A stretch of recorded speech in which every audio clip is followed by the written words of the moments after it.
Europe 1. Le grand direct des médias, Jean-Marc Morandini. Alors qu'il était l'un des animateurs phares du Mercato Télé cet été, Benjamin Castaldi et Énergie 12 se séparent 6 mois seulement après son arrivée ce matin en exclusivité sur Europe 1. Benjamin Castaldi parle depuis la première fois, depuis l'annonce de cette annonce, depuis l'annonce de ce... qui avait déjà été annoncée. Cette rupture. C'est ça. Voilà, Exactement. C'est ça. Benjamin Castaldi, bonjour. Ça va bien. Merci d'être en direct avec nous sur Europe 1. Vous êtes chômeur ? Je suis chômeur, Mounier. Vraiment ? Télétuche, quoi. Ouais. Non, je suis chômeur, non, j'ai des choses à faire, mais en tout cas, j'ai moins de travail, on va dire. Ouais. Qu'est-ce qui s'est passé avec Énergie 12 ? En fait, ce qui s'est passé, c'est que moi, j'étais venu avec avec la volonté de faire des nouvelles choses sur la chaîne. Il y avait une nouvelle équipe dirigeante, il y avait notamment Vincent Broussard, etc. Et très logiquement, ça n'a pas forcément bien démarré, ni pour moi, ni pour d'autres. Et je pense que la chaîne a décidé de revenir à ce qui avait fait son succès, à savoir la télé-réalité, avec un mag, etc. Et moi, j'ai pas quitté TF1 et Secret Story pour aller refaire de la télé-réalité sur une autre chaîne. Et voilà, donc c'était pas, il y avait une incompatibilité de projet. On n'est pas fâchés, c'est un rendez-vous manqué. Bon, c'est pas la mort du petit cheval. On vous a proposé de refaire la télé-réalité sur Énergie 12 ? On m'a proposé de faire le mag. De présenter le mag ? Le nouveau mag. Le Mad Mag. Le Mag. Et moi, je me sentais pas de parler de télé-réalité, quoi. L'erreur, c'est quoi ? C'est d'être allé sur Énergie 12 ? Non, c'est les projets qui étaient une erreur ?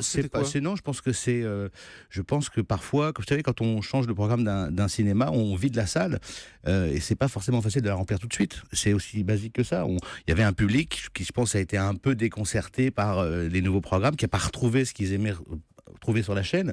Il y a très peu de marques fortes sur la chaîne. Il y a Crime notamment, mais à part Crime, il n'y a pas grand-chose. Il y a Tellement Vrai, voilà.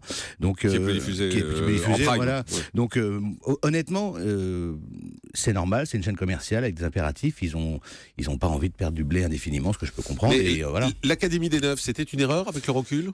Non, l'Académie des Neufs, c'est pas une erreur. Ce qui est une erreur, c'est d'avoir mélangé, je l'ai déjà dit, la diffusion d'émissions fraîches et de rediff. On n'a pas si mal démarré que ça. On est monté jusqu'à 300 000, ce qui pour nous était plutôt un des objectifs. On s'était vu à ce propos. Et après, quand vous mélangez une fois une rediff, une fois une fraîche, les gens ne savent plus ce qu'ils viennent voir. Donc voilà, vous abîmez le programme. Et c'est valable sur d'autres chaînes. C'était valable sur D8 avec le maillon faible et avec les boîtes. Sur du jeu, honnêtement, de la rediff, ça n'a pas de sens. Vous avez présenté sur Énergie 12 également Super Million Questions. C'était le 18 décembre 2015. Vous en avez tourné un deuxième, je crois. Ouais, je pense qu'on ne le diffusera pas. Mais c'est pas grave, je vais le garder pour mes enfants. Ouais, c'est à cause des audiences qui n'étaient pas bonnes, de 187 000 téléspectateurs. Honnêtement, c'était pas mauvais. On vous sent un peu désabusé globalement ce matin quand même, non ? Non, je suis pas désabusé, mais un peu.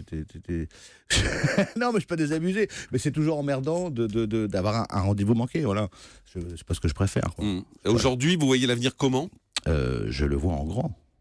Mais où ? Chez moi.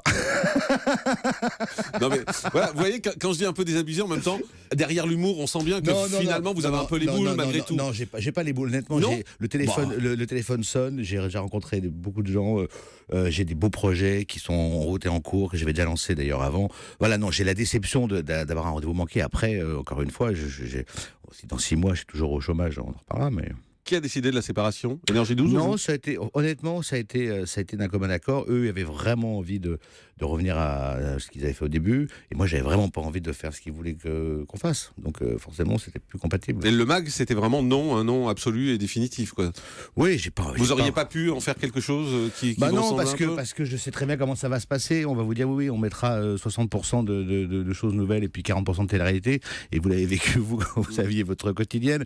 Au final, vous faites un débrief de l'émission d'avant et vous annoncez l'émission d'après.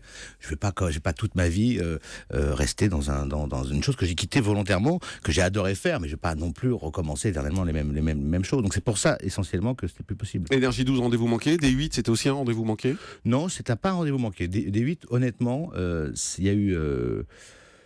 D8, c'est pas un rendez-vous manqué. Moi, j'ai eu du mal à y trouver ma place. Il y a eu ce qui s'est passé. J'étais, moi, pas heureux, mais la chaîne s'est très bien comportée avec moi et j'ai des très bonnes relations avec eux. Et encore maintenant. Donc, non, honnêtement, c'était pas manqué. Ça n'a pas duré assez longtemps, mais c'est pas manqué. Quand vous voyez la nouvelle star qui est revenue hier, vous dites heureusement que je suis plus là ? Non. Non, vous ne me ferez pas dire ça. Non, mais la Nouvelle Star, c'est pas un programme, on sait tous, et on le savait depuis. Moi, quand je l'ai reprise, on savait que c'était pas un programme qui était nouveau. Donc on savait que sur ce genre de programme, dont c'est la 10e ou 11e, je sais même plus, 13e saison, il y a une érosion qui est mécanique. Donc on peut pas s'attendre à faire 2 millions avec un programme comme Nouvelle Star, c'est impossible. Mais avec le recul, vous regrettez pas d'être parti de D8 pour Énergie 12 ? Non, parce qu'encore une fois, il y avait un projet, il y avait quelque chose il y avait une volonté de faire des choses nouvelles avec Énergie 12, avec Vincent Broussard et son équipe qui avait été mise en place. Moi, j'avais pas de doute à avoir sur la volonté d'une chaîne de s'ouvrir à un public plus large. Honnêtement, j'aurais eu bien tort de pas y aller. Après, encore une fois, que on laisse de moins en moins de temps au temps, comme dirait l'autre, et que dès que ça va pas, ce soit la panique et qu'on se demande s'il faut remettre autre chose à la place, c'est malheureusement la vie des chaînes commerciales. Je trouve que c'est très regrettable parce que surtout quand il y a maintenant 21, 23, je sais plus combien, 23 chaînes sur la TNT, les gens, on peut pas les brusquer, les violer comme ça. Il faut qu'ils prennent le temps, il faut qu'ils reviennent, faut qu'ils. Mais voilà. ce qui est étonnant, c'est pourquoi être parti, parce qu'on voit Valérie Damido qui a fait 2 émissions qui n'ont pas vraiment marché non plus et qui sont pas à l'antenne. Elle reste pour l'instant sur Énergie 12. Mais vous choisissez de partir, pourquoi ? parce que je vais pas attendre 2 ans. Je vais pas attendre 2 ans sur une chaîne un projet qui viendra pas. On va pas se mentir.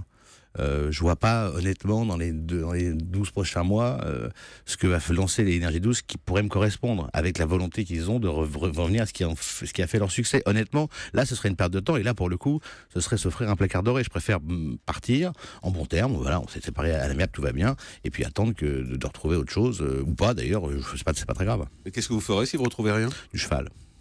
Ouais, ça permet pas de vivre. Hein. Oh, ça dépend. Vous savez, les saillies, ça rapporte. Non, mais honnêtement. Non, mais honnêtement, honnêtement, je peux pas en parler là parce que c'était pas le propos, mais je suis. Mais alors, je pose la question autrement. Loin d'être inactif et je suis sur des choses qui avancent à pas de géant. Votre avenir, vous l'imaginez où ? Sur une chaîne de la TNT ? Une autre ? Non, je crois pas. Non, je vais revenir à des chaînes, sur une chaîne historique. Je pense, oui. Pas le service public, je pense. Donc pourquoi pas ? Faut jamais dire Fontaine. Ouais. Mais pourquoi pas ? Je sais pas. Mais pas. Honnêtement, votre volonté, c'est quoi ? Est-ce qu'on peut imaginer un retour sur TF1 ? Là, aujourd'hui, ma volonté, honnêtement, il y a eu 2 ans qui ont été assez compliqués, secouantes, appelez ça comme vous voulez. J'ai vraiment envie de prendre le temps de me poser, de faire ce que j'ai commencé il y a 2-3 mois, qui avance très bien encore une fois, de me partager entre les USA et la France que j'ai commencé à faire et continuer à le faire, et puis prendre le temps. Là, j'ai besoin honnêtement de 3-4 mois tranquille. Voilà. Je suis venu vous voir parce que je vous aime bien, mais on va plus m'entendre, plus me voir, je vais disparaître. Tu me vois, tu vois pas. Est-ce que vous avez envie de revenir sur TF1 ? C'est imaginable ou pas ? Je pense que tout est imaginable. Mais vous auriez envie ? Moi, bien sûr que j'aurais envie, bien sûr. Mais pas pour faire de la télé-réalité. Ah non, ça non. Il n'y a pas beaucoup de place ailleurs. Hein. Il veut complètement me dépresser. Non, il va faire une dépression nerveuse. Pas il va du tout, faire mais pleurer. c'est vrai qu'il y a des... Voilà, non, mais écoutez, je pense que contrairement à ce que vous le savez très bien, parce que vous êtes un pro de ce métier-là, ça va bouger dans les 3-4 mois qui arrivent. Il y a beaucoup de choses qui vont changer, les équipes se renouvellent un peu partout. Vous pensez à Raprikian qui devrait arriver sur TF1 que vous connaissez bien, par exemple ? J'ai des copains qui sont un peu partout, voilà. J'en ai dans le groupe Canal, j'en ai à TF1, j'en ai partout. Des gens qui m'entendent très bien. On traduit un peu, Raprikian, vous le connaissez bien. Oui, on s'entend très bien. Il arrive à la direction des programmes de TF1, a priori c'est pas officiel, mais c'était une information Europe 1. Ouais. Et donc vous allez retrouver son numéro de téléphone assez vite, quoi. Mais je l'ai jamais perdu, celui de Raprikian. Et donc pourquoi pas le groupe TF1 ? Écoutez, pourquoi pas une T1 ? Ouais, une T1. Peut-être une T2, je sais pas. Très bien. Bon courage, Benjamin Castaldi. Merci beaucoup d'avoir été en exclusivité ce matin sur Europe 1 pour agir pour la première fois. Donc, à votre départ d'Énergie 12, vous nous l'avez dit, 4 à 5 mois de silence maintenant pour continuer à vous reconstruire et puis essayer de trouver. Je suis pas détruit non plus. Autre chose. Ça fait mal quand même, on dit les choses. Enfin, on l'a tous vécu. En général. Ça pique. Voilà. Ça pique un peu. Exactement. Ça pique un peu. Au micro, on tente toujours de faire les beaux, mais au fond, on sait que ça fait mal. C'est ça. Merci beaucoup, Benjamin Castaldi, d'avoir été en direct avec nous ce matin sur Europe.